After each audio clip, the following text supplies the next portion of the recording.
Kenapa pergi haji? Kenapa pergi umrah? Kalau saya buat khusus tu, soalan pertama yang saya akan tanya, kenapa pergi?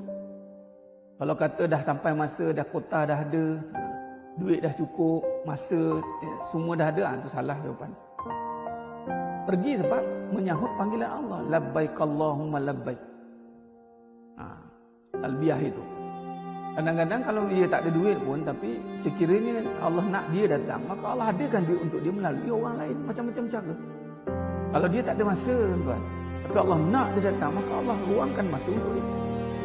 Macam mana kita sekarang? Kalau Allah tak nak kita datang, na'udzubillah min zalik, minta jauh lah. Maka Allah tutup ruang dan peluang. Allah tutup masa dan tenaga dan harta, sehingga kita terperangkap tak boleh datang.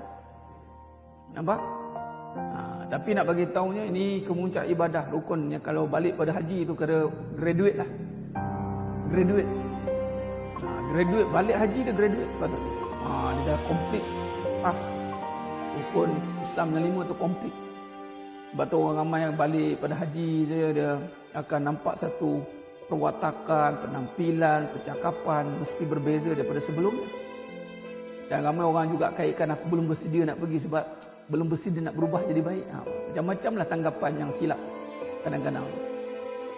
Adapun sidang jemaah yang dimuliakan Allah SWT, kita sedang berada pada fasa grand finale.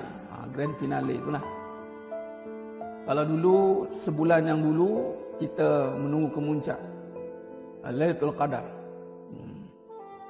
Itu kemuncak gilang gemilang Ramadan Al-Mubarak. Malamnya itu malam lebih baik dari 1000 bulan. Kalau kita sekarang ni, kalau tengok kemuncak kepada syariat itu, ialah haji. Sebab tu adanya wukuf, kemuncak juga. Dan Nabi kata, maupun hadis, tiada haji kalau tiada wukuf.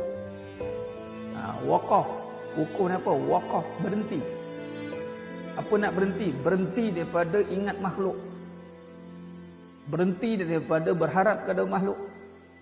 Berhenti daripada sentiasa tertagih dengan ganjaran dan harapan dan segala bentuk perbuatan yang datang pada makhluk ni. Berhenti. Dan arafa, kenal Allah. Apa yang kita nampak sekeliling hari ini, ada isteri, ada anak, ada duit, seluruhnya ada.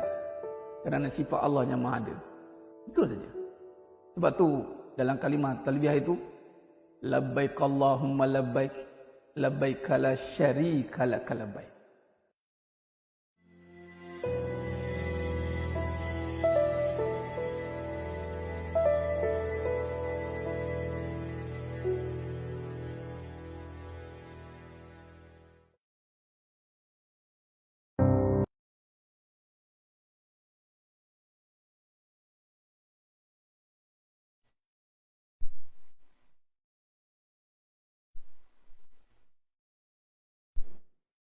Bismillahirrahmanirrahim. Innal hamdalillah nahmaduhu wa nasta'inuhu wa nastaghfiruh wa na'udzu billahi min shururi anfusina wa min sayyiati a'malina. May yahdihillahu fala mudhillalah wa may yudlil fala hadiyalah. Asyhadu an la ilaha illallah wahdahu la syarikalah wa asyhadu anna Muhammadan 'abduhu wa rasuluh. Allahumma shalli ala Muhammad wa ala ali Muhammad. Rabbi yassir wa la tu'assir, Rabbi tammim bil khair, Rabbi shrah li sadri wa yassir li amri wahlul 'uqdatam min lisani yafqahu qawli.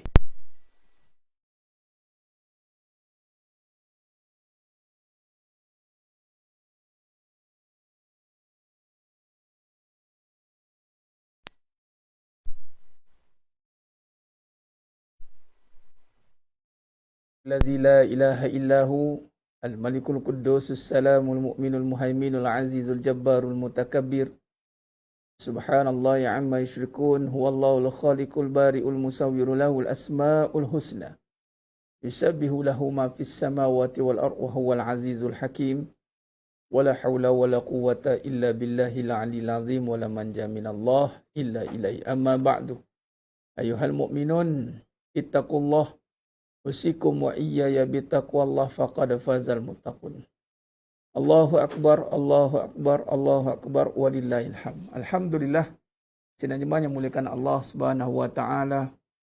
para penuntut akademi Ratu Furqan, muslimin, muslimat, hadirin dan hadirat, para pejuang-pejuang kebenaran. Mudah-mudahan kita semua tergolong dalam golongan hamba-hambanya yang benar-benar bersyukur. Amin ya rabbal alamin. Alhamdulillah, bertemu lagi kita pada malam ini dalam siri pengajian hikmah dalam kehidupan. Pada malam yang penuh barakah ini, Sayyidul Ayyam, Yaumul Jum'ah. Mudah-mudahan Allah SWT memberikan kita rahmatnya, barakahnya yang melimpah ruah. Perbanyakkanlah selawat dan salam kata junjungan mulia Nabi Muhammad sallallahu alaihi wasallam. Mudah-mudahan kita mendapat syafaat pada baginda Nabi sallallahu alaihi wasallam.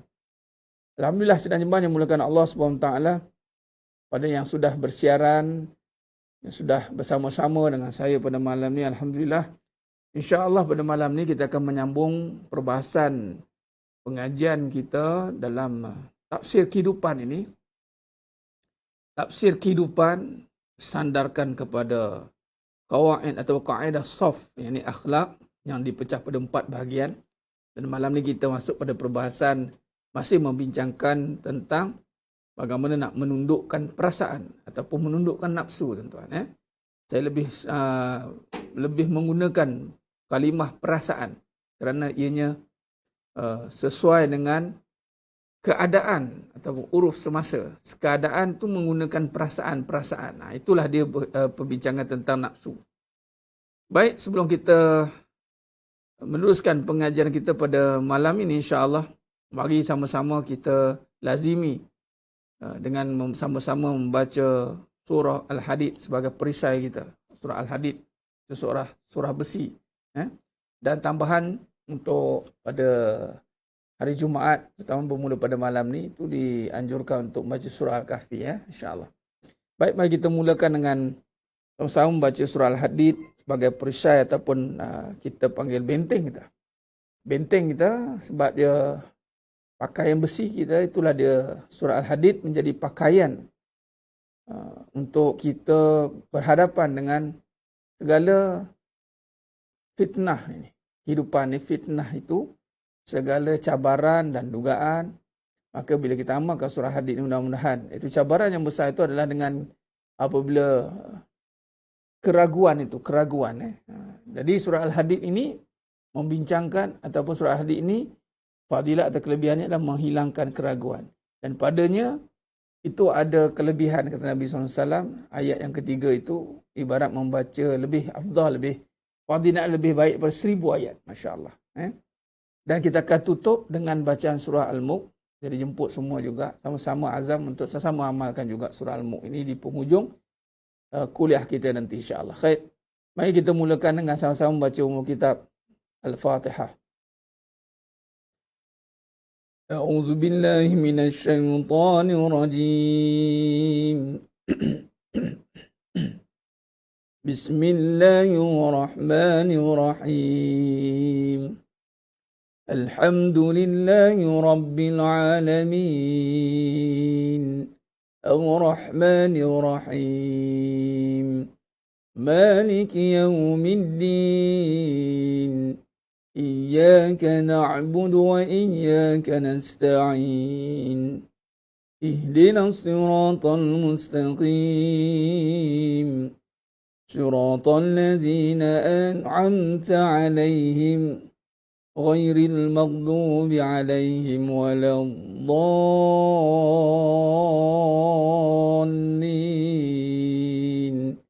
آمين. بسم الله الرحمن الرحيم سبح لله ما في السماوات والأرض وهو العزيز الحكيم له ملك السماوات والأرض يحيي ويميت وهو على كل شيء قدير هو الأول والآخر والظاهر والباطن وهو بكل شيء عليم هو الذي خلق السماوات والأرض في 6 أيام ثم استوى على العرش يعلم ما يلج في الأرض وما يخرج منها وما ينزل من السماء وما يعرج فيها وهو معكم أينما كنتم والله بما تعملون بصير له ملك السماوات والأرض وإلى الله ترجع الأمور يولج الليل في النهار ويولج النهار في الليل وهو عليم بذات الصدور آمنوا بالله ورسوله وأنفقوا مما جعلكم مستخلفين فيه فالذين آمنوا منكم وأنفقوا لهم أجر كبير وما لكم لا تؤمنون بالله والرسول يدعوكم لتؤمنوا بربكم وقد أخذ ميثاقكم إن كنتم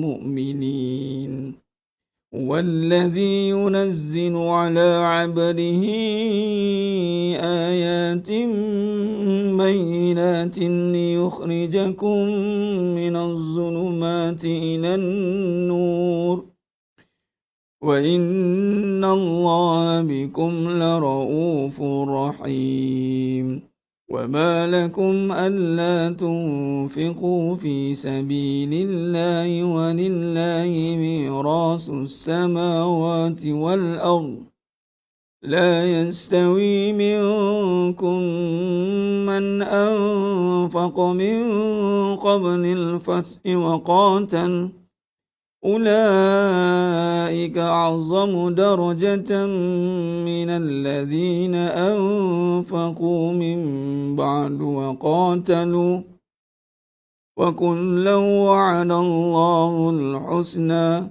والله بما تعملون خبير من ذا الذي يقرض الله قرضا حسنا فيضاعفه له وله أجر كريم يوم ترى المؤمنين والمؤمنات يسعى نورهم بين أيديهم وبأيمانهم بشراكم اليوم جنات تجري من تحتها الأنهار خالدين فيها ذلك هو الفوز العظيم يوم يقول المنافقون والمنافقات للذين آمنوا انظرونا نقتبس من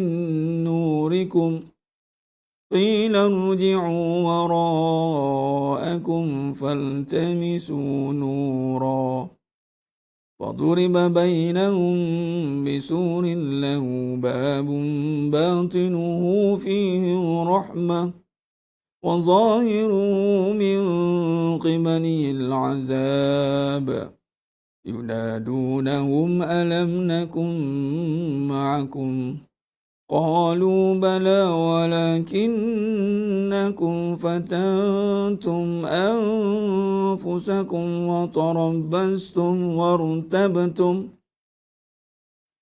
وتربستم وارتبتم وغرسكم الأماني حتى جاء أمر الله وغركم بالله الغرور فاليوم لا يؤخذ منكم فدية ولا من الذين كفروا مأواكم النار هي مولاكم وبئس المصير ألم يأن للذين آمنوا أن تخشع قلوبهم لذكر الله وما نزل من الحق ولا يكونوا كالذين أوتوا الكتاب من قبل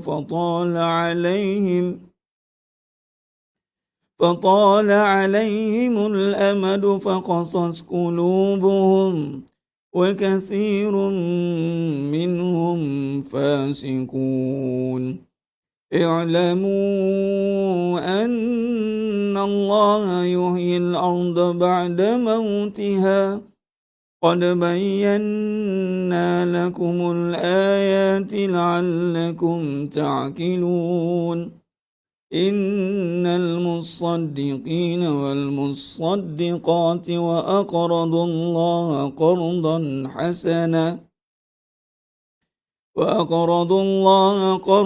حسنا يضاعف لهم ولهم أجر كريم والذين آمنوا بالله ورسله أولئك هم الصديقون والشهداء عند ربهم لهم أجرهم ونورهم والذين كفروا وكذبوا بآياتنا أولئك أصحاب الجحيم اعلموا أنما الحياة الدنيا لعب ولهو وزينة وتفاخر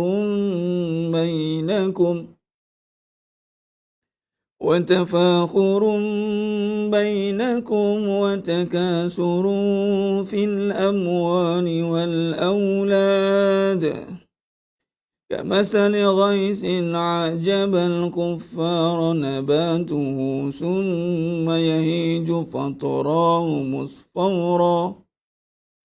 ثم يهيج فتراه مصفرا ثم يكون حطاما وفي الآخرة عذاب شديد ومغفرة من الله ورضوان وما الحياة الدنيا إلا متاع الغرور سابقوا إلى مغفرة من ربكم وجنة عرضها كعرض السماء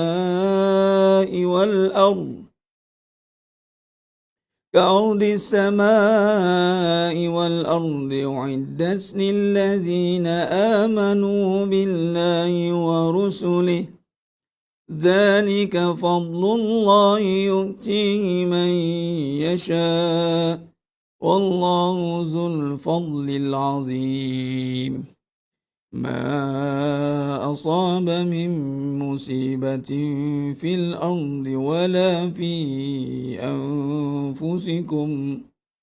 ولا في أنفسكم إلا في كتاب من قبل أن نبرأها إن ذلك على الله يسير لكي لا تأسوا على ما فاتكم ولا تفرحوا بما آتاكم والله لا يحب كل مختال فخور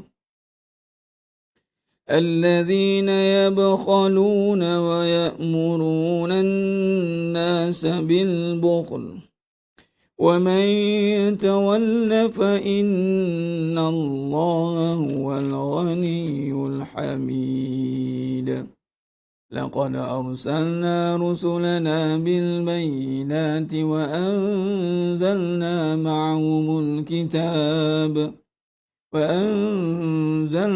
معهم الكتاب والميزان ليقوم الناس بالقسط وأنزلنا الحديد فيه بأس شديد ومنافع للناس وليعلم الله من ينصره ورسله بالغيب إن الله قوي عزيز ولقد أرسلنا نوحا وإبراهيم وجعلنا في ذريتهما النبوة والكتاب فمنهم مهتد وكثير منهم فاسقون ثم قفينا على آثارهم برسلنا وقفينا بعيسى بن مريم وآتيناه الإنجيل وجعلنا في قلوب الذين اتبعوه رأفة ورحمة ورهبانية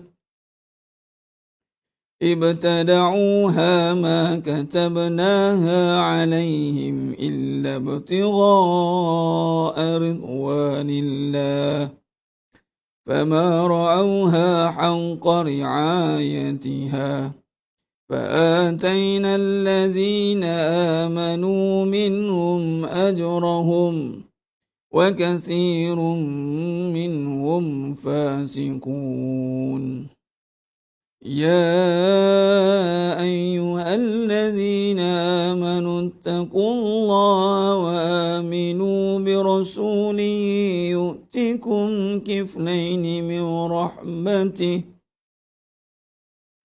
ويجعل لكم نورا تمشون به ويغفر لكم والله غفور رحيم لئلا يعلم أهل الكتاب ألا يقدرون على شيء من فضل الله وأن الفضل بيد الله يؤتيه من يشاء والله ذو الفضل العظيم صدق الله العظيم. Alhamdulillah, sidang jemaah yang muliakan Allah SWT. Selesai sudah bacaan surah Al-Hadid sebentar tadi.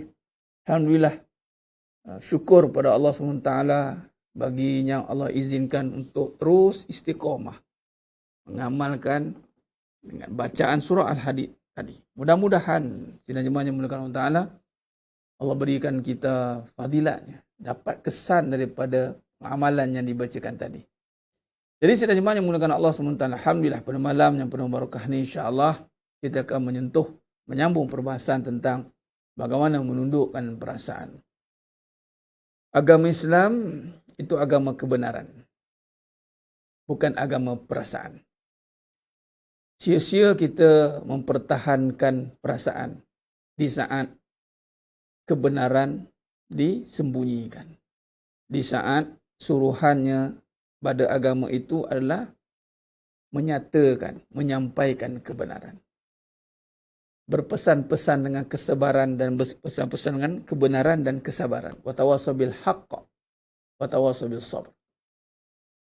Ada ketika kita hari ini sibuk mempertahankan perasaan sehingga mengorbankan ketaatan. Kita seakan-akan melihat bahawa dengan kita meluahkan perasaan itu sebagai solusi kepada setiap permasalahan. Walhal perkara itu hanya permainan kehidupan. Sesiapa yang terperangkap dengan perasaan dan melihat kepada penyelesaian kehidupan itu dengan perasaan, mainkan perasaan, sudah pasti dia akan terperangkap dengan kerosakan. Sebab perasaan ini dia tidak ada asas yang benar. Dia tidak ada pendirian yang tetap. Perasaan ini berubah-ubah.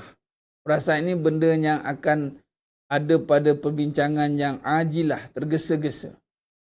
Sebab perasaan benda yang merujuk kepada perkara nak segera. Itulah lebih tepat dinamakan nafsu. Nafsu. Jadi sedang jemaah yang mulakan Allah SWT, apabila kita menekankan bagaimana tak nak ikut perasaan. Tak nak ikut perasaan. Bila kata menundukkan perasaan, bagaimana caranya itu dan bagaimana kesan dia dan kenapa sarana menundukkan perasaan ini menjadi perbincangan utama. Sebab sebenarnya yang mulakan Allah Ta'ala, bila perasaan yang tidak ditundukkan, itu akan menyebabkan amalan yang membukit, amalan yang banyak akan menjadi rosak. Kenapa? Sebab amalan itu tertegak bukan dengan perasaan. Amalan itu tertegak dengan kesedaran. Ini kena bezakan. Kita kena bezakan. Pertama, semalam kita dah sentuh. Sebelum saya sambung, saya pergi pada takrif perbezaan dalam term ataupun kalimah-kalimah yang kita biasa guna dalam kehidupan.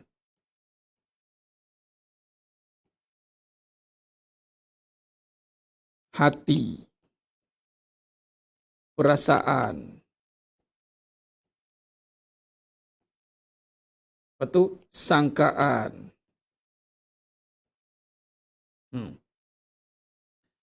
Bila kata hati, perasaan, sangkaan, emosi. Lepas tu pergi kepada ni perkataan-perkataan biasa, jiwa, hati, perasaan, minda.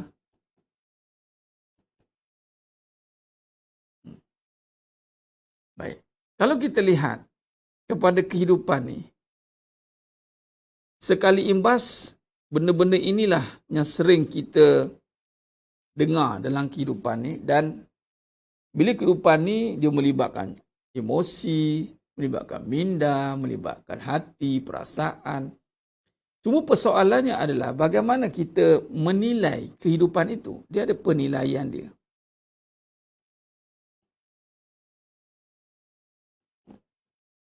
Penilaian kehidupan itu bagaimana? Sebab itu dalam soal menilai ataupun kita meletakkan sesuatu pada tempatnya. Ini penting ni, menilai tu. Apakah tugas penilaian? Meletakkan sesuatu pada tempatnya. Kalau tidak meletakkan sesuatu pada tempatnya, lawannya akan jadi zalim. Kalau meletakkan sesuatu pada tempatnya, itu makna kepada adil. Kita duk faham adil dengan zalim ini, adil saja kita rujuk pada pertama, sama. Adil bukan sama. Adil itu meletakkan sesuatu pada tempatnya. Kedua, rujuk kepada rumah tangga. Tak, bukan sekadar rumah tangga.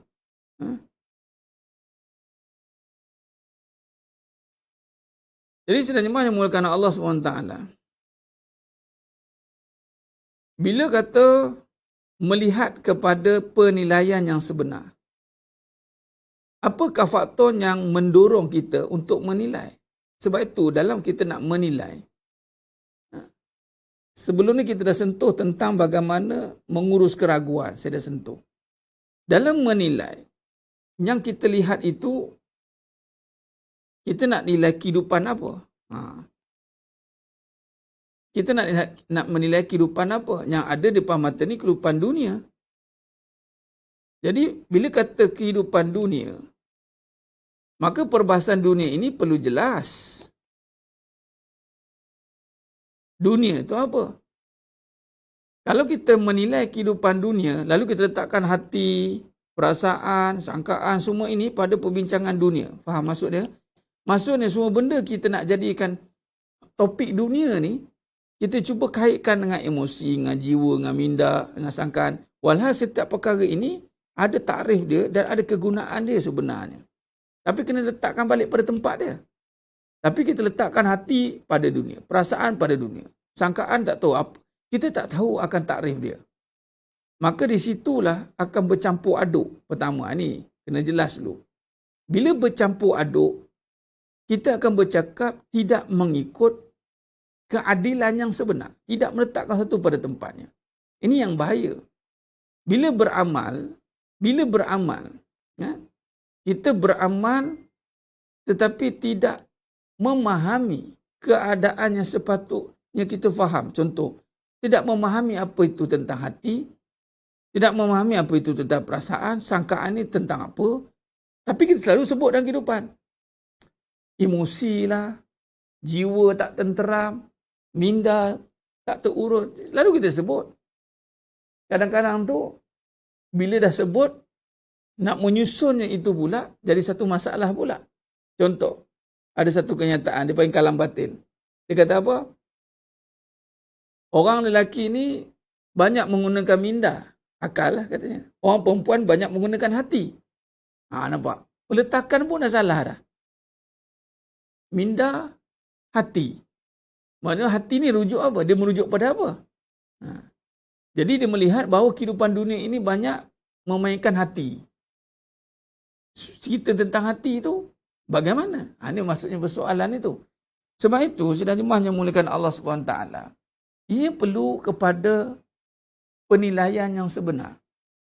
Penterjemahan dengan penterjemahan yang tepat. Barulah kita boleh mengendalikan kehidupan ini dengan sempurna. Nampak? Bila kata kehidupan, dia macam kenderaan. Kehidupan ni saya boleh namakan kenderaan dan ini komponen-komponennya. Hati, perasaan, sangkaan, emosi, jiwa, minda, ni komponen-komponen dia.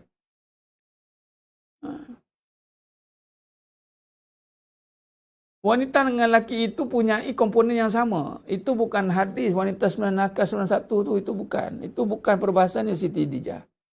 Sebab tu kita nak betulkan balik perbahasan ini. Dia dari diri yang satu. Perempuan tu dari diri yang satu.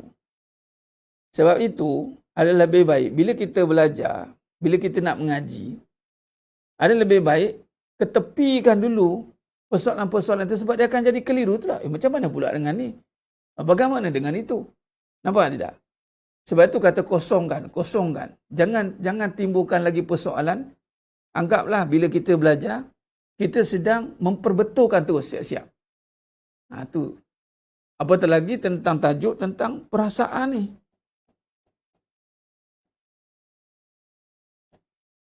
Perasaan ini sebenarnya menjadi agenda besar kehidupan. Perasaan ni. Kalau tidak diurus dengan baik, perasaan ni yang menjadi utama. Ini agenda. Itulah namanya nafsu.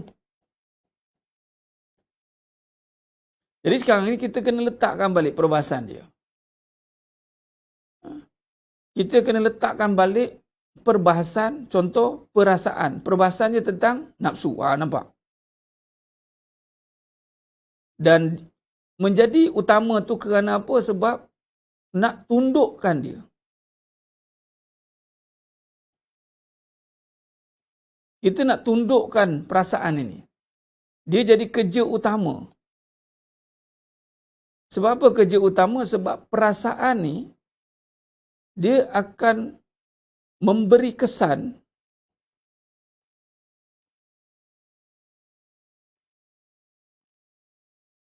kepada fikiran. Sebab tu tadi Siti Khadijah kenapa berbeza-beza fikiran tu? Sebab akan ada yang memberi buah fikiran bersandarkan perasaan yang tidak ditundukkan. Buah fikiran. Dia ada ilmu tapi perasaan dia masih tidak ditundukkan. Ada ilmu, ada. Fikiran ni ilmu lah.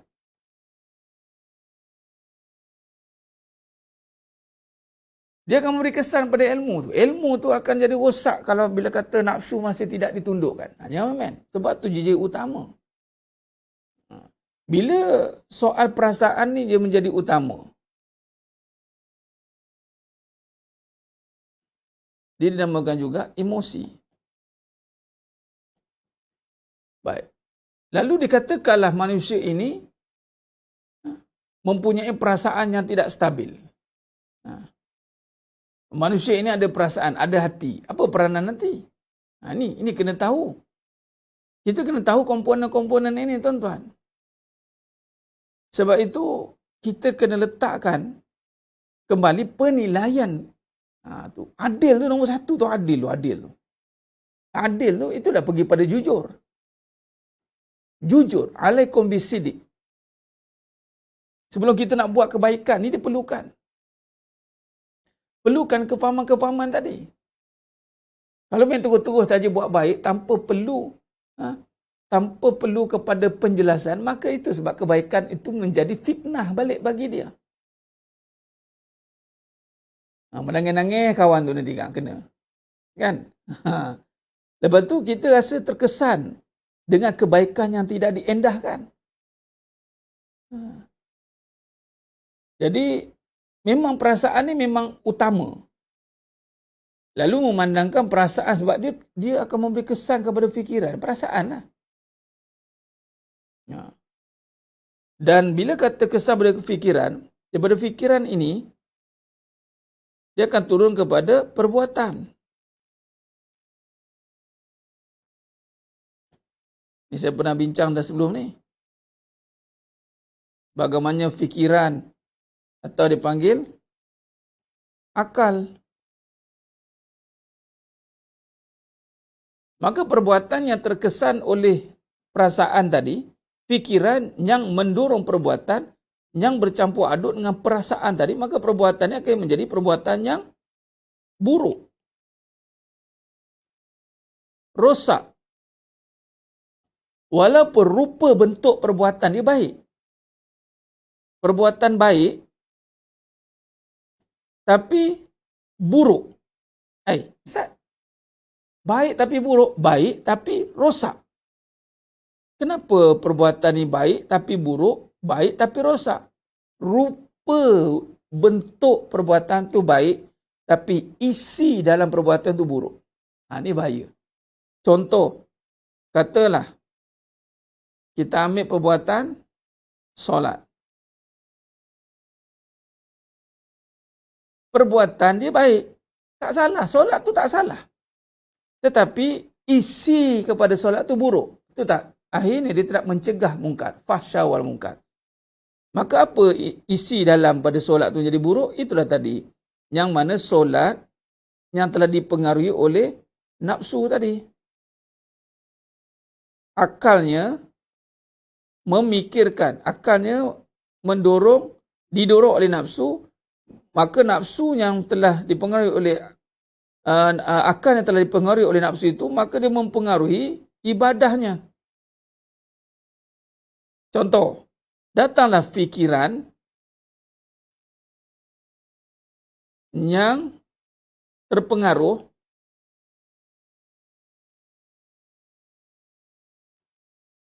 oleh perasaan.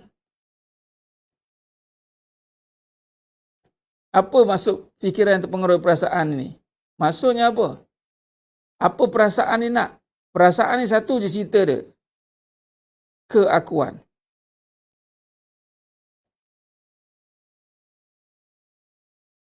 Perasaan ni yang terpengaruh dengan keakuan. Dia melihat bahawa solat. Dia melihat solat itu dari diri dia. Lalu dia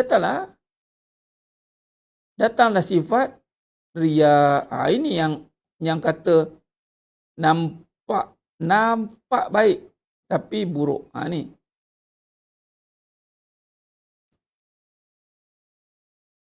Allazina hum an solatihim sahun. Allazina hum yura'un. Orang yang lalai pada solatnya. An tu pada. An. Allazina hum an solatihim sahun. Allazina hum yura'un. Sebab apa yura'? Yura' ni riya' ni bermaksud mula datang sifat menunjuk yang mana Allah ni nampak. Tapi kita kena belajar simptom-simptom supaya tidak jadi begitu. Jadi kita kena belajar benda-benda macam ni. Jangan hanya, alah ustaz sangka baiklah solat dia tu sangka baik. Tak, sangka baik ni pada kedudukan hukum Allah, takdir Allah, tetapi pada perbuatan-perbuatan yang akan menjerumus kita kepada kemaksiatan, tak boleh dah bersangka baik. Kita kena berhati-hati. Sama juga dengan solat, dengan sedekah. Sebab itulah, kalau tidak, masakan ada hadis bercerita tentang 3 golongan yang dipanggil kazabta, pembohong.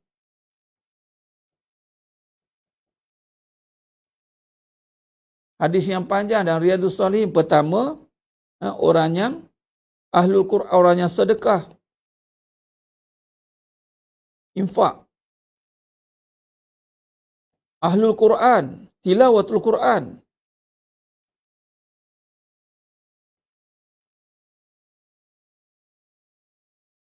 Syuhada. Tuan-tuan, ini amalan bukan kecil-kecil ni. Syuhada.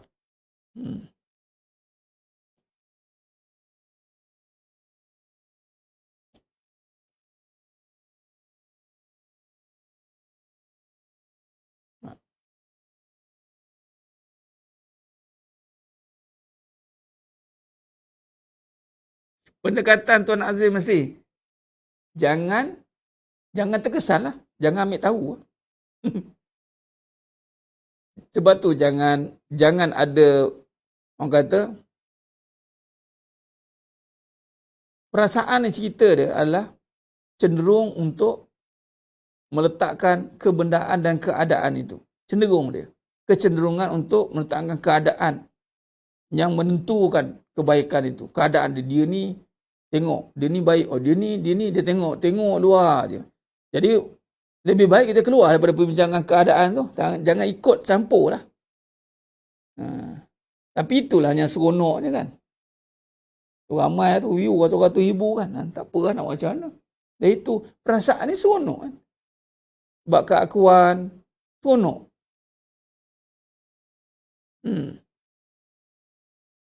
Baik, balik kan ni. Pembohong ni tilawah. Tiga ni yang akan ditanya. Kazabta. Sebab semua ini adalah nak dilihat.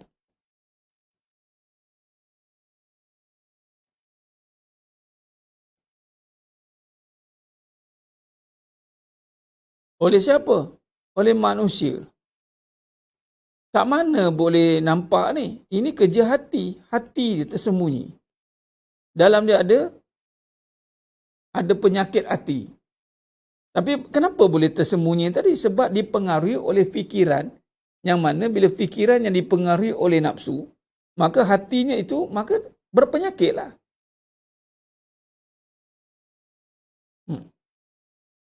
Hati-hati, ada riak sini.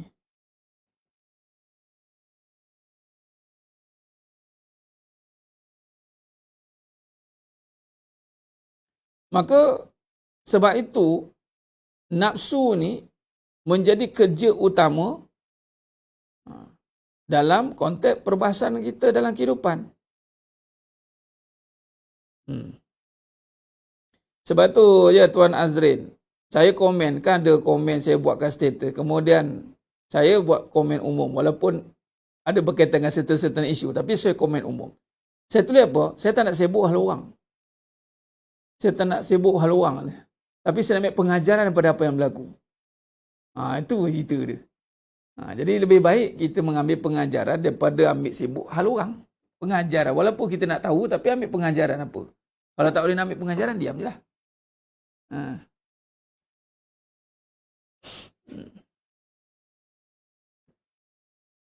Jadi Tuan Syed Nahor dan semua, dia macam ni.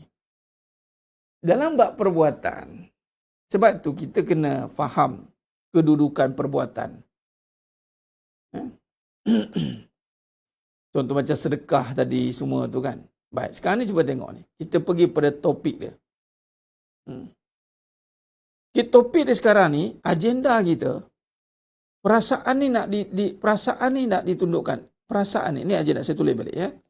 Nanti kita akan nampak kat mana kedudukan iman ni, hati ni, bagaimana peranan dia. Dan kesan perasaan ni, apa dia? Keakuan. Ingat, keakuan. Aku ni. Ni nafsu ni. Ni nafsu ni. Perasaan ni cerita bab nafsu ni.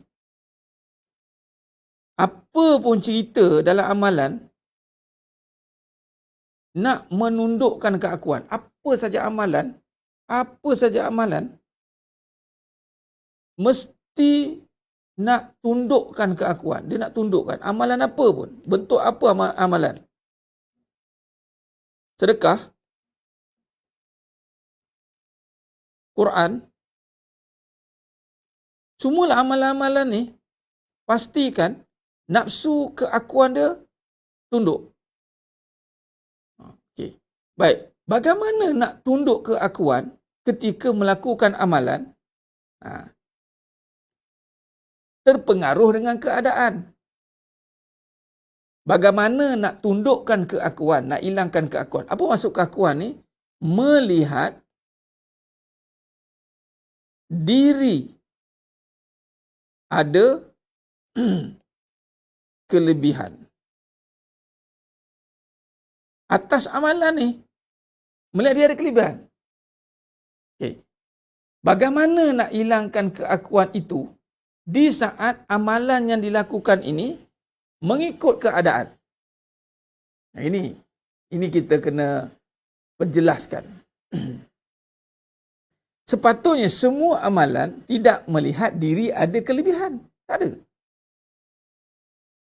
Maka bila tidak melihat diri ada kelebihan, perlu ke tunjukkan perbuatan? Tak ada apa-apa kelebihan nak tunjuk. Tuan-tuan, kalau barangnya dah biasa, perlukan pertunjukan ke? Nampak? Sebab itu, kita kena fokus kepada nafsu ni rupanya nak menengok kita ada kelebihan rupanya. Sebab itu, menjadi isu besar kepada iblis apabila dia ada kelebihan. Dia rasa diri dia ada kelebihan. Lalu dia beramal. Ada kelebihan. Aku ada lebih duit sebab aku sedekah. Aku ada lebih apa? Lebih masa sebab aku sedekah. Oh, kau ada lebih masa kau baca Quran. Aku ada kelebihan suara sedap sebab aku ni. Aku ada apa kelebihan yang kau ada? Macam-macam kelebihan yang kau ada. Nampak? Maka bagaimana tak nak melihat diri ada kelebihan? Itulah tujuan kita. Nak buat, nak katalah nanti nak tunjuk ustaz supaya orang lain ada nampak kebaikan. Kalau terbalikkan balik, kita buat reverse balik, perlu ke tunjuk kebaikan itu kalau kita tak ada apa-apa kelebihan? Pertunjukan, tunjuk ini berlaku apabila kita ada lebih. Nampak? Sebab itu, bahayanya menunjuk walaupun niat, katalah tak, saya niat tak nak menunjuk. Memanglah niat tak menunjuk, tapi bimbang. Tu ulama sangat menjaga perkara ni sebab bahayanya nafsu ni halusnya masuk dalam diri kita, fikiran kita, amalan kita, perbuatan kita. Dia masuk halus je. Nafsu ni allazi yuwaswisu fi. Dia nafsu ni, hawa ni, dia hembusan. Lembut dia. Biar amalan kita disembunyikan macam tu ustaz. Ya, itu yang sebaiknya.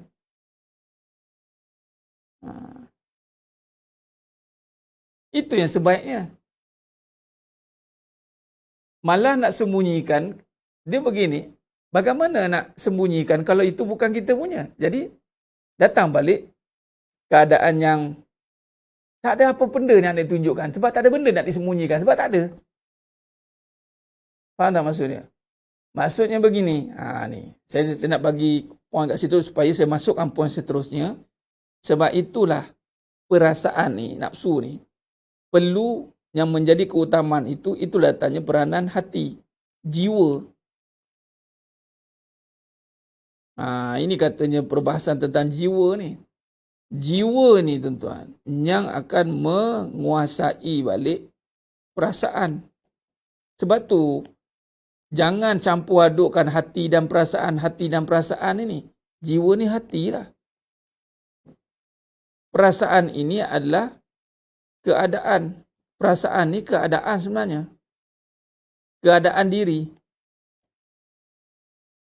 Keadaan diri, keadaan harta, keadaan apa yang anda boleh nampak.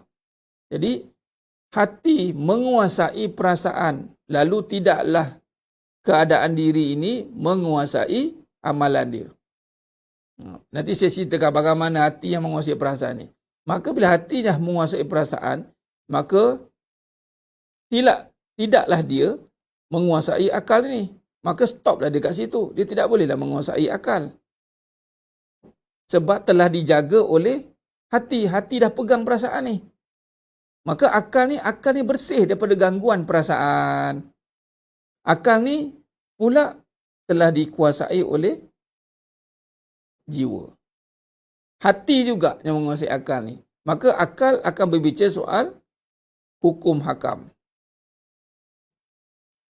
Maka datanglah perbuatan-perbuatan, dia menimbang tara perbuatan ini, apa hukum dia. Dia mula berhati-hati. Akal ni yang jelas. Baik, apakah perkara yang menguasai perasaan ini sehingga dia tak mampu mengawal fikiran kita? Apakah perkaranya? Maka di situlah kalau kita lihat, bila hati ni, berbincang pula kita, menundukkan, bab cerita kat ikhlas ini, hati ni, dia perlu dimasukkan. Maka di situlah perbincangan tentang pembersihan. Pembersihan hati, pembersihan jiwa. Pembersihan hati, pembersihan jiwa, jiwa yang bersih akan mengawal perasaan daripada melihat keadaan diri dia yang punyai kelebihan. Sebab perasaan ni dia akan pergi kepada satu dorongan untuk meletakkan keadaan dirinya, itulah yang akan melihat kepada diri, atau kata lihat diri ni. Akal ni dah tak nampak hukum hakam dah, dia tengok diri dia.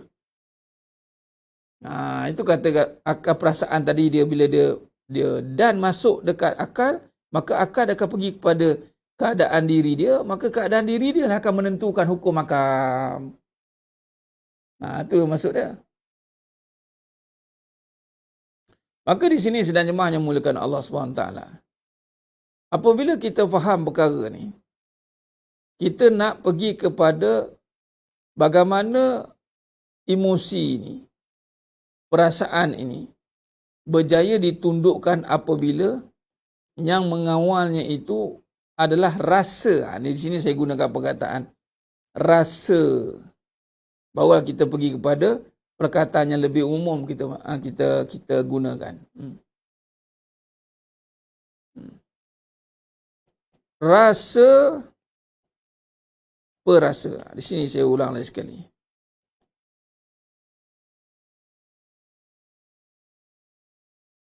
Perasa, terjemahan kepada rasa.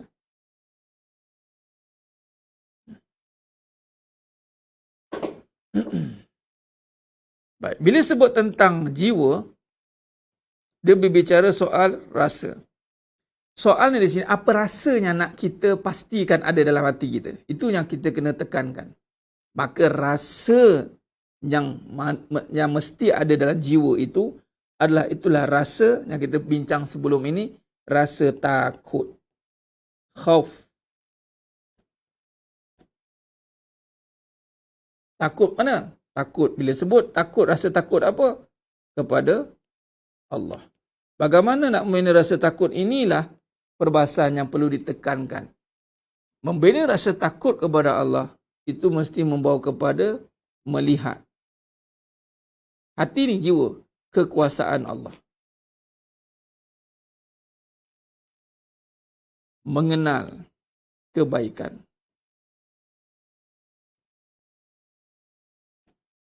Inilah mesidik.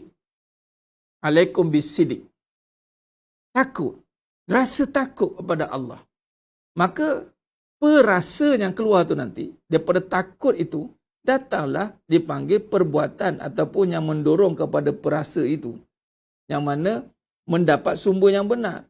Di sini nanti, bila sebut tentang takut, maka takut kepada hal-hal dunia ini, baru boleh diterjemahkan. Contoh tadi, sedekah, duit, ni hal dunia.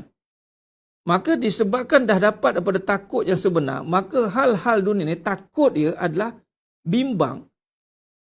Apabila hati ini mula hilang kepada kekhusyukan dia, di saat dia melakukan perbuatan ini, hilang ketakutan kepada Allah. Itu maksud dia. Maksudnya apa? Maksudnya, dia lebih cenderung kepada untuk dilihat oleh makhluk. Ini perbahasannya itu dia katakan halus, perbahasannya itu disebabkan oleh bagaimana nak menyeimbangkan perasa tu yang benar apabila anda buat ini kerana ini suruhan Allah, aku kena sedekah. Itu maksud dia. Bahasa mudah gitulah. Ini suruhan Allah. Aku kena sedekah. Aku takut nanti Allah marah. Nah, dah habis itu. Itu bahasa mudah macam itulah tuan-tuan. Jadi aku harapkan bahawa Allah terima sedekah aku. Sebab aku takut nanti Allah marah. Kenapa kamu tak sedekah? Aku bagi kamu kelebihan. Bukan kamu lebih. Aku bagi. Di situ ada kefahaman. Dia dah masuk. Hati dia dah mengawal perasaan itu. Kalau tidak, dia lebih perasan. Dia perasan yang dia kena sedekah. Sebab dia ada lebih. Dia ada harta. Dia ada duit. Dia ada. Mananya Allah ada tu mana? Sebab itu rasa itu perlu dibina. Dibina dengan melihat kekuasaan Allah, mengenal punca kebaikan. Mengenal punca kebaikan. Sebab itulah tuan-tuan, bagi orang yang Allah pilih hatinya. Sebab tu benda ni memang kita tak boleh nak hukum dia ni takut Allah. Kita tak boleh nak hukum orang seseorang tu. Cuma nanti, bila perbuatan itu kembali menceritakan dia ni takut kepada siapa di saat sedekah dia, perbuatan dia tergugat. Orang kata, ni ustaz ni bukan betul ni, tak ikhlas ni. Geram aku dia cakap, aku tak mula kita. Padahal, contohlah, agak saya begini, dia benda-benda macam ni tuan-tuan, dia kena ada tamsil. Contohnya, postman. Datang rumah. Kemudian, tuan yang bagi barang tu, tuan barang tu, kutuk postman tu. Ni bukan betul ni bagi barang ni, tak ikhlas bagi barang ni. Postman, apa aku bagi je? Kamu nak marah aku ke? Nak kata, tak nak aku jalankan tugas, aku bagi barang dekat engkau. Habis itu. Faham tak tuan-tuan? Saya buat satu. Katalah si A, dia kena sedekah kepada si B. Si B ni mengata dekat si A ni, ataupun si C ni, orang lain mengata dekat si A ni, bahawa sedekah dia ini tak ikhlas. Ataupun ada fitnah. Okay. Soal sekarang ni, dia sedekah, dia fitnah orang fitnah si A ni ke, ataupun dia kata kutuk macam-macam atas perbuatan. Soal si A ni pula, dia buat kerana dapat suruhan daripada, katalah terus pada Allah. Allah punya sedekah. Ayat macam itulah. Aku sampaikan je. Kau nak kutuk aku, kau dah cakap aku fitnah, kau jawab dengan Allah. Itu je lah. Saya tak perlu pertahankan apa-apa. Melainkan ada salah laku. Yang ada salah laku je gelabah. Dan dia nak tak tahu tak apa-apa dia nak bising tak. Saya hantar barang dia nak marah-marah saya pula. Tak tahu. Faham? Kita menyampaikan je, sampaikan sedekah. Yang mana bukan kita punya. Kau apa? Kau punya mana? Aku punya pahala. Oh, si A ni gaji. Dah dibayar gaji, sedekah tu dia tak heran dah. Dia bagi kat B tu lah. Taklah B tu nak terima kasih ke tak terima kasih ke, yang penting aku dapat gaji. Dia tak. Gaji ni dapat daripada siapa bayar gaji ni? Allah bayar gaji, ibarat gitulah. Yang dinamakan pahala. Yang kita nak pahala, kau nak kata sedekah ke tak apa ke, kau cakaplah amalan ni, apa-apa amalan ni. Sebab tu dia tak perlu kau sokongan. Walaupun dia sokongan kepada 10 juta orang. Saya sokong si A buat sedekah. Kami sokong. Aku tak perlulah kau sokongan ni, bukan aku punya. Contoh.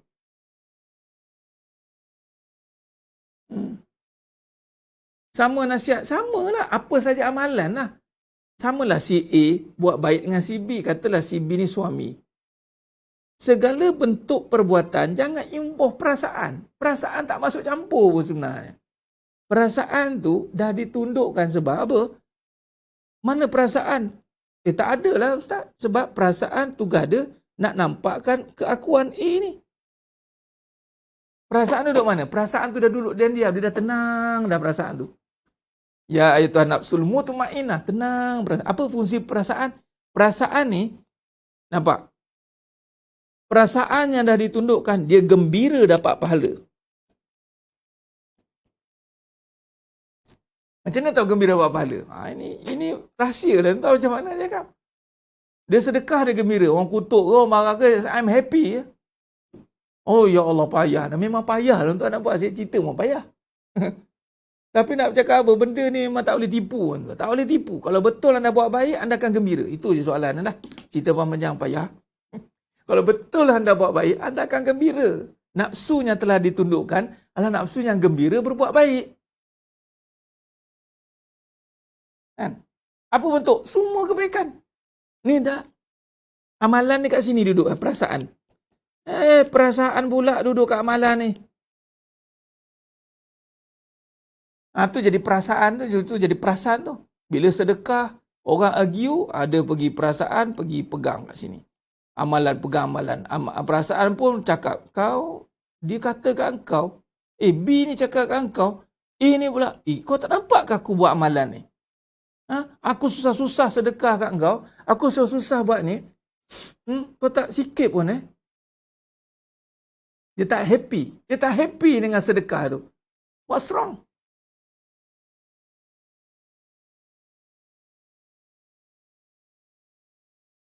Zalim ini meletakkan sesuatu pada tempatnya. Zalim pada diri tak buat pahala. Kalau ada RM1 nak sedekah, sedekahlah, tak ada masalahnya. Tak ada masalah lah. Tak ada masalah. Tak payah nak buat soalan-soalan yang membuatkan fikiran kita terkeliru. Dan kita takkan buat pun kerja ada RM1 nak sedekah pun. Kadang-kadang kita hau belilah. Sedekah ni kebaikan. Kebaikan. Nampak? Kebaikan. Nah, betul. Surah Taha ayat 112. Terima kasih Puan Siti Khairiyah. Sesiapa yang buat kebajikan, sedang dia dalam beriman. Sebab tu saya tulis, kebaikan dan kebajikan tu bukan milik peribadi, bukan milik organisasi. Dia milik pemilik kebaikan. Allah. Nampak? Tak khawatirlah kenananya. Tak khawatir. Tak khawatir kenanya orang nanya. Sebab takkan dianiaya kebaikan itu. Contoh, si A ni menyampai ilmu kepada si B. Si B ni tak ikut, tak dengar. Peduli apa, tak dengar, aku sampaikan. Kerja aku sampaikan. Itu kenapa sampaikan.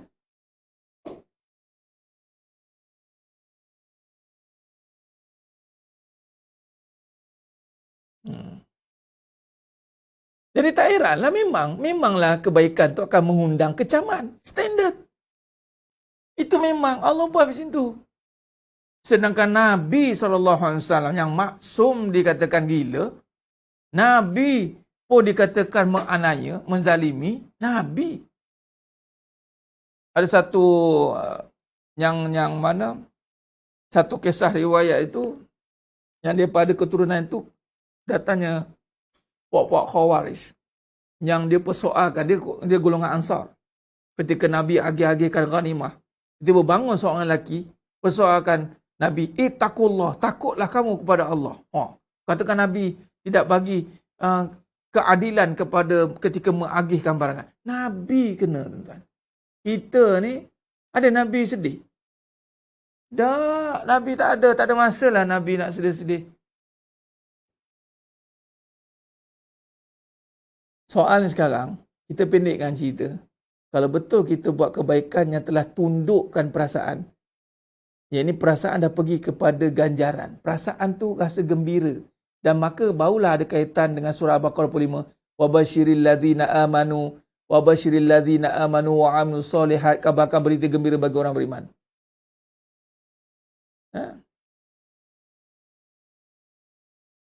Ya, tak heranlah kena kecam tengah viral lah ni. Dan yang kena kecam pula, janganlah hairan kena kecam. Buat tak tahu sajalah. Faham? Itu cerita dia. Dan tak heranlah orang tengok ke tak tengok. Tak heran, kebaikan tak perlukan sokongan. Kerana kebaikan bukannya perlukan persokongan. Kebaikan itu amanah yang mesti dilakukan. Di saat kita buat kebaikan, orang bagi keburukan. Itu yang bagi keburukan, dia jawab dengan Allah Ta'ala. Nampak? Simple. Itu ayat dia. Kita takut ni orang macam ni Ustaz, kan saya buat baik kan orang tak gai, orang tak. Dah. Maknanya masih nampak diri. Perasaan masih menguasai. Sepatutnya buat je lah kebaikan. Dah, ini satu suruhan daripada Allah. Maksudnya isunya tak kenal kebaikan.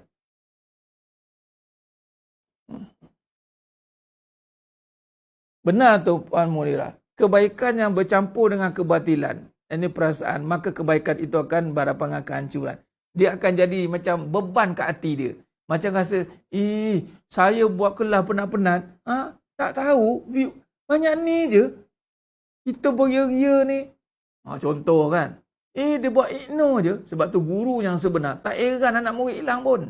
Tak ada masalah. Sebab bukan anak muridnya dia nak. Sebab guru dah dapat pahala penyampaian itu. Kelas, titik. Bukannya perlu anak murid amat. Tak. Tu guru yang hebat. Dia tak heran pun. Cuma dia heran nanti macam mana lah ni yang. Kalau tak mengaji ni macam mana ya? Macam tu je. Apa nak dihairankan? Sedangkan gaji dah ada. Penuh dapat. Ibarat gitulah.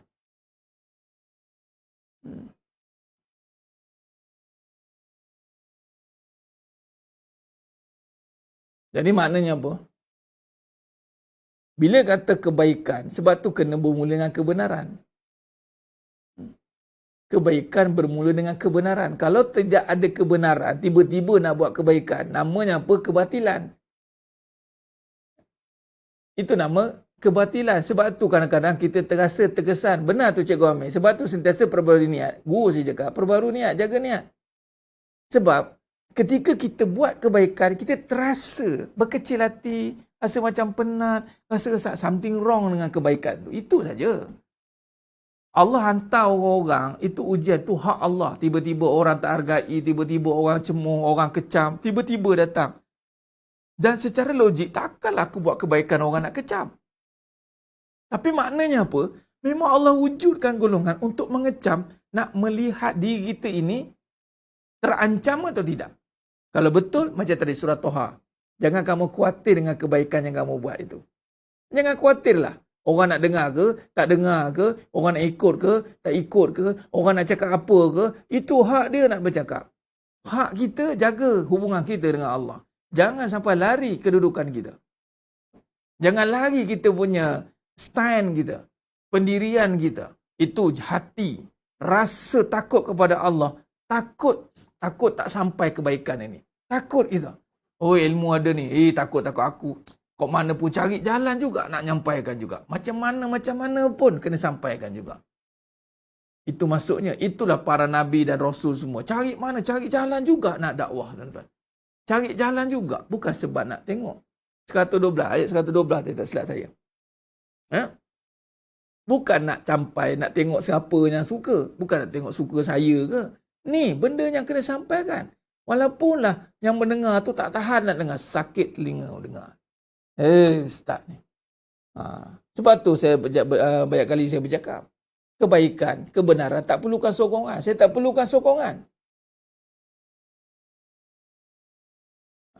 Itulah kebaikan. Kebaikan tidak perlukan sokongan, tidak perlukan pengikut, tidak perlukan keizinan. Kebaikan itu adalah milik Allah. Allah suruh kita buat baik, tidak perlu tunggu orang suka atau tidak. Simple.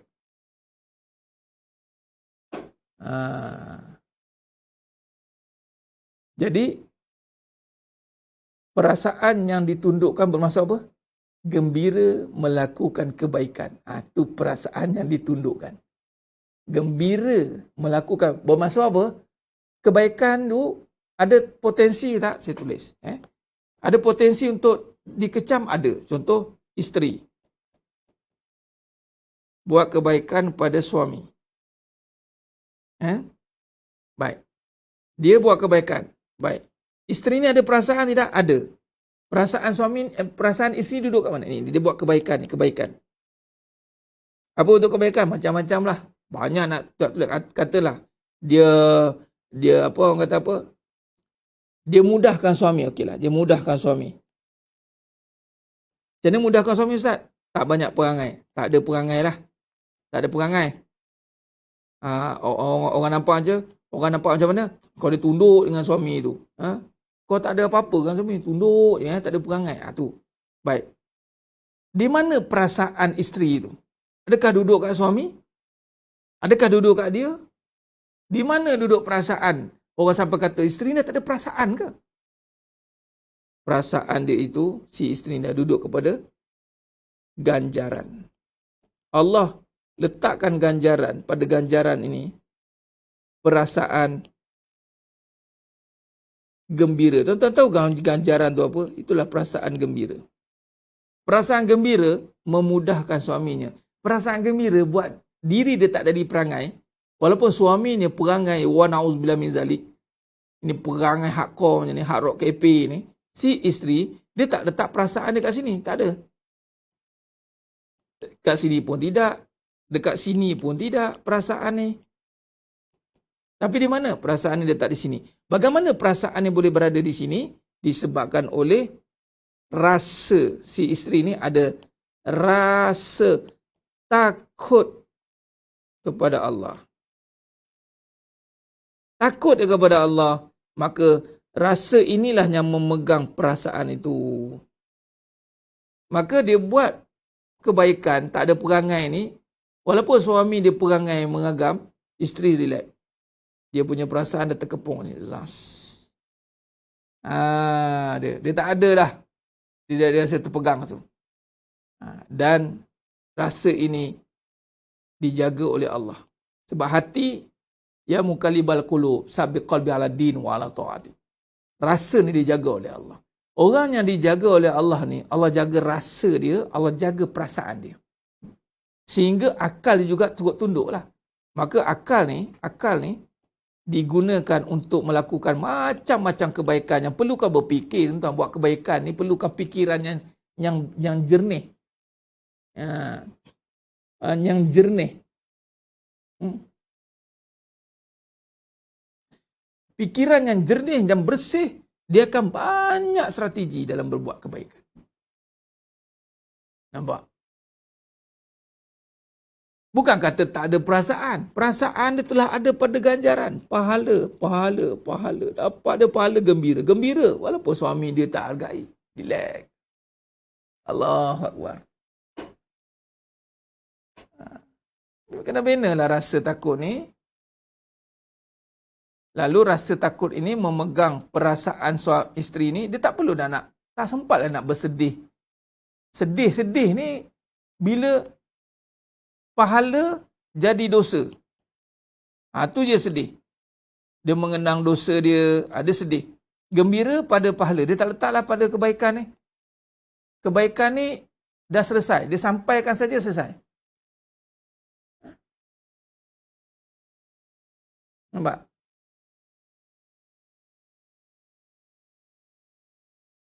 Ustaz, orang pemarah ni tak ada rasa ke? Itulah tadi rasa kemanusiaan, peri kemanusiaan tu. Dia punya perasaan dia, Siti Aminah, tengok tak kat sini apa perasaan ni? Kat mana duduk dia? Di luar daripada ganjaran pahala. Lalu dia ada ke kesedaran? Tak ada lah. Sebab tu dia marah-marah.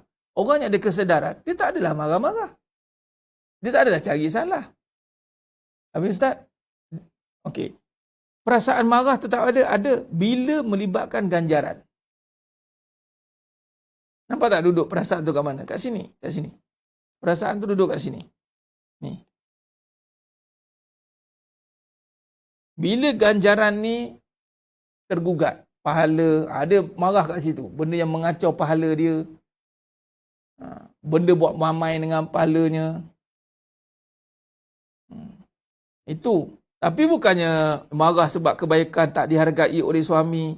Kebaikan yang diragui. Kebaikan yang ini, kebaikan itu, kebaikan ini. Perasaan duduk kat kebaikan. Habislah. Itu yang dia marah tu.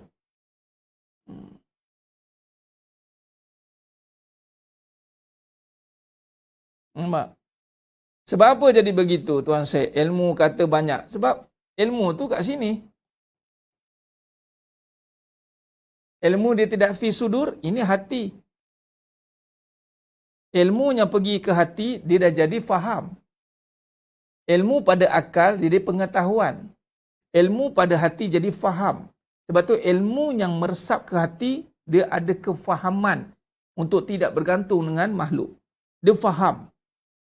Ilmu yang tidak masuk ke hati, ilmu tu jadi ilmu pengetahuan. Apatah lagi tentang akhirat. Akhirat bukan sekadar ilmu pengetahuan. Dia adalah pegangan. Apa sahaja yang berkaitan dengan agama bukan sekadar pengetahuan sekadar. Bukan sekadar pengetahuan. Ianya adalah kefahaman. Sebab itu jangan terkejut. Orang dia tak masuk pengajian, masuk sekolah agama ke, universiti ke, tapi kefahaman dia mengalahkan orang yang masuk sekolah agama. Sebab apa? Sebab mungkin perjalanan hidup dia diajar oleh keadaan sehingga faham dia tentang kebesaran Allah, faham dia tentang hukum akal. Sampai tu dia cari ilmu lah. Mana boleh tak ada ilmu. Tapi cara dia dapat ilmu tu bukannya formal. Dia tak formal. Dia panggil talaki. Dia belajar. Dia cari. Dia datang kelas macam malam ni. Tak formal. Maksud tak formal tu apa? Bukan masa kat universiti lah. Bukan habis je graduate. Habis SPM. Masuk universiti. Masuk universiti sambung mengaji. Sambung lagi. Dia tak formal education. Sebab tu agama ni bukan duduk pada pendidikan agama. Tapi agama ni duduk pada hatinya, beragama atau tidak. Hatinya itu. Ada rasa takut pada Allah atau tidak?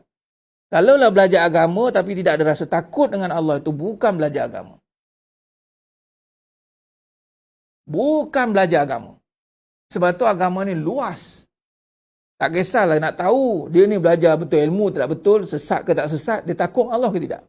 Apa bukti takut dengan Allah? Perasaan dia terkawal. Dia tak ada nak cari pengaruh orang, dia tak ada nak sibuk dengan hal orang, dia tak kisah pun dia dihargai ke tidak. Perasaan dia gembira dengan amalan yang dilakukan. Masya Allah. Mantap tuan-tuan. Itu orang yang mendapat betul-betul yahdillahu linurihi may yasha. Allah bimbing betul-betul hati dia.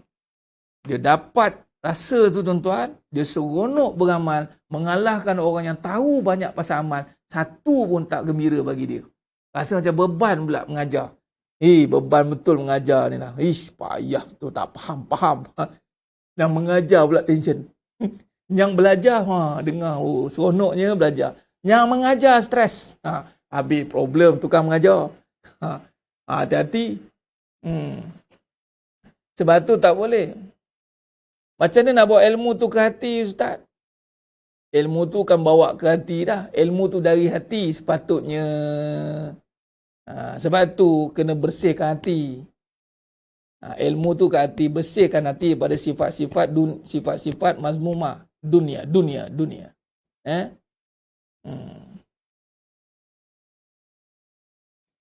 Sebab tu sidang jemaah yang muka Allah Ta'ala, itulah dia perbahasan dia. Jadi apa kaitan dengan makhluk? Makhluk ni lapangan untuk berbuat baik. Bukan buat baik. Lapangan nak berbuat baik. Buat dia baik.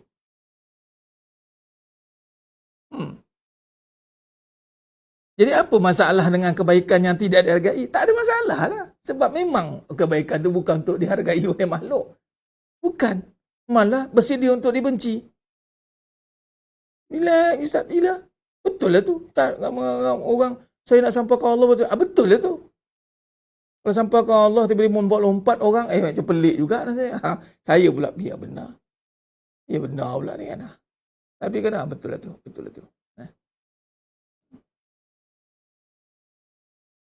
Ustaz, jangan stres ngajar kami di online je.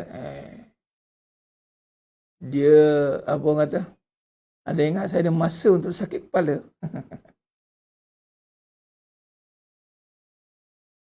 Tengok Allah bagi ni. Dia tak ada untuk cakap. Sejam lebih. Sejam 20 minit. Sejam 30 minit. Dia kalau stres tak ada lama. Kejap.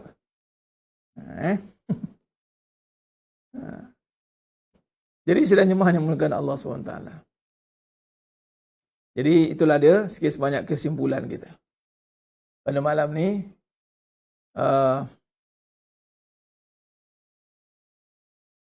ada orang kata, apa? Ustaz, jangan tak sabar dengan kami ya. Saya ulang balik. Takut anda je tak sabar dengan saya. Tu je lah. Ustaz ni hari-hari kelahi. Penat lah. Yang mendengar pula penat daripada yang bercakap. Patut yang bercakap lah penat. Yang mendengar pun penat. Tahulah. Cakap hari. Tak penat ke Ustaz? Ada kan orang tanya. Saya ni penat dengar. Dah penat dengar tak payahlah dengar. Masalah. Saya takkan penat bercakap. Lagi Allah tak penatkan saya. Habis itu. Allahumma salli ala Muhammad wa ala ali Muhammad. Khair, baik. Jadi kita buat kesimpulan untuk malam ni, insya-Allah besok sambung lagi. Maka kita nampak. Kalau orang tanya perasaan kau tak ada ke? Ada. Kat mana perasaan? Kat ganjaran. Oh, dah duduk kat ganjaran? Ya. Lain kali letak perasaan dekat ganjaran. Macam mana kau boleh letak perasaan ganjaran? Kena dengan ilmu lah. Ilmu duduk mana? Kat hati. Fi sudur.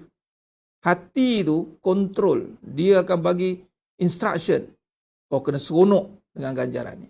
Dia bagi instruction. Jangan seronok dengan pujian orang. Seronok orang puji. Patut seronok buat baik tu. Tanpa orang puji. Kadang-kadang nak kena puji pun seronok. Semangat dia. Lepas tu cakap tu dia semangat. Walaupun seorang, 2 orang, 3 orang cakap. Semangat. Luar biasa macam tu. Dia ayat dia dengan sejuta orang ke, dengan 1 orang ke, sama. Kerana ganjaran dia sama. Bukan ganjaran sebab sejuta yang dengar, ganjaran dia banyak. Tidak, tuan-tuan, tidak. Sebab apa? Tergantung kepada niat yang tukang mengajar. Tukang mengajar, niat dia betul-betul mengajar, walaupun dengan sejuta orang, tapi niat dia seronok sebab sejuta, habis, lebur. Tapi dengan seorang, seronok mengajar dengan seorang ni, kerana seronok yang pakai ilmu, pahala besar. Okey. Ustaz, kat mana pula kalau sejuta yang dengar ramai tu dapat pahala? Itu bila yang ramai mengamalkan. Tapi kalau sejuta yang mendengar, yang mengamal pun tak ada. Tak guna juga. Itu sebab bukan kejar berapa yang dengar. Kejar berapa yang konsisten, yang committed. Committed untuk beramal. Itu yang kita nak cari. Kita nak ada yang betul-betul committed, nak apply ilmu. Bukan yang mendengar ramai. Pendengar itu ramai. Pelaku tu tak ramai. Tu je. Sebab itu, sebab tu Nabi SAW dan para Nabi-Nabi terdahulu berdakwah pengikut sikit. Apa maksud pengikut? Yang betul-betul apply ilmu. Sikit. Yang dengar-dengar, angguk, seronok lah ustaz ni. Tapi tak boleh buat lah. Seronok aja dengar awak apa. Kan? Jadi sidang jemaah yang mulakan Allah Subhanahu Wa Taala. Khair. Itulah dia. Jadi itulah kesimpulan yang kita boleh buat pada malam yang penuh barakah ni. Mudah-mudahan apa perbincangan kita pada malam ni sampailah pada maksud. InsyaAllah kita sambung besok masih dalam membincangkan menundukkan perasaan. Masih membincangkan pada menundukkan perasaan lagi. Sebab ini di agenda besar kita. Agenda besar, jadi kita kena berikan tumpuan untuk kita fahamkan perbincangan ini. InsyaAllah. Dan jadi kalau kita benar bahawa amalan dan kebaikan itu tidak dengan perasaan, maka kita akan seronok dalam melakukan kebaikan. Tidak dengan perasaan maksudnya, perasaan tu duduk dekat ganjaran tadi. Bila ganjaran tu yang menjadikan dia seronok, wa basyiril ladzina amanu, kabarkan berita gembira bagi orang beriman dan beramal soleh, maka kebaikan yang dilakukan itu tak berhenti. Sebab dia seronok. Seronok lah. Seronok. Masa macam tak dengar, tak seronok pula. Dia bagus lah, betul lah tu. Dia tak kira lah orang ramai ke tak ramai, tapi dia dah seronok. Kalau tak ada orang pun tak apa. Dia dah seronok. Sebab tu beramal jangan ikut orang. Sebab orang ni tengok seronok dia kat mana. Setiap bulan seronok dia dekat orang. Bukan dekat kebaikan. Bukan dekat ganjaran tu. Baik, jadi sidang jemaah yang muliakan Allah SWT. Baik, insyaAllah. Saya kira cukup setakat tu. Mari kita tutup dengan sama-sama kita membaca surah Al-Mulk. Mudah-mudahan dengan bacaan surah Al-Mulk tu menyucikan kembali segala kesilapan, kesalahan-kesalahan kita sepanjang seharian kita ni, insyaAllah. Allahumma salli ala sayyidina Muhammad wa ala Mari sama-sama sidang jemaah yang mulakan Allah Subhanahu Wa Taala. Kita sama-sama membacakan surah Al-Mulk ni, insyaAllah. Kemudian sambunglah baca surah Al-Kahfi pada esoknya atau malam ni, insyaAllah. Baik. A'udzu billahi minasy syaithanir rajim. بسم الله الرحمن الرحيم تبارك الذي بيده الملك وهو على كل شيء قدير الذي خلق الموت والحياة ليبلوكم أيكم أحسن عملا وهو العزيز الغفور الذي خلق 7 سماوات طباقا ما ترى في خلق الرحمن من تفاوت فارجع البصر هل ترى من فطور ثم ارجع البصر كرتين ينقلب إليك البصر خاسئا وهو حسير ولقد زينا السماء الدنيا بمصابيح وجعلناها رجوما للشياطين وأعتدنا لهم عذاب السعير وللذين كفروا بربهم عذاب جهنم وبئس المصير إذا ألقوا فيها سمعوا لها شهيقا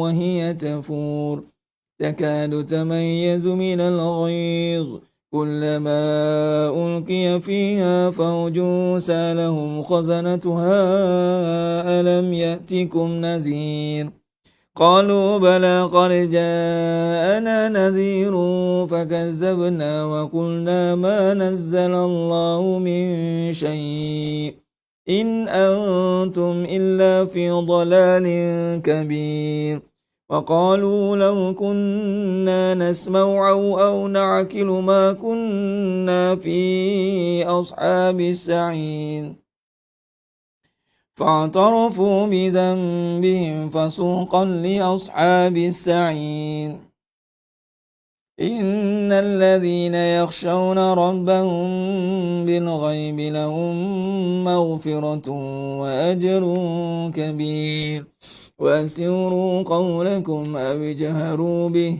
إنه عليم بذات الصدور ألا يعلم من خلق وهو اللطيف الخبير هو الذي جعل لكم الأرض ذلولا فامشوا في مناكبها وكلوا من رزقه وإليه النشور أأمنتم من في السماء أن يخسف بكم الأرض فإذا هي تمور أم أمنتم من في السماء أن يرسل عليكم حاصبا فستعلمون كيف نذير ولقد كذب الذين من قبلهم فكيف كان نكير أولم يروا إلى الطير فوقهم صافات ويقبضن ما يمسكهن إلا الرحمن إنه بكل شيء بصير أمن هذا الذي هو جند لكم ينصركم من دون الرحمن إن الكافرون إلا في غرور أمن هذا الذي يرزقكم إن أمسك رزقه بل لجوا في عتو ونفور أفمن يمشي مكبا على وجهه أهدى أمن يمشي سويا على صراط مستقيم قل هو الذي أنشأكم وجعل لكم السمع والأبصار والأفئدة قليلا ما تشكرون قل هو الذي ذرأكم في الأرض وإليه تحشرون